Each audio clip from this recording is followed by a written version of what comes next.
Hi guys, আমরা সবাই বলে যে হায়দ্রাবাদে তোমরা কী কাজ করো। দেখা যায় আমরা সব সেন্টারিং কাজ করি, ওয়াল সহ স্ল্যাব একসাথে সব ঢালাই। এই পাশে সব রড বাঁধা আছে, এরপরে সেন্টারিং হবে।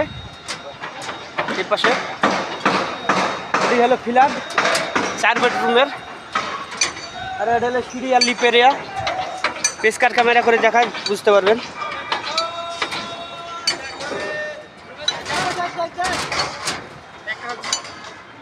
সব ঢালাই গেলেন, সব ঢালা হবে। ওয়াল ছাদ সহ ওয়াল সহ সব ঢালাই।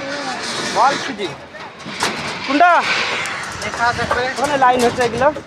এটা ছেড়ে দিলে এই যেগুলো দেখছেন সাদা সাদা ওগুলো সব সাইড লাইন করার লোক, সাদা হেলমেট নীল হেলমেট। এটার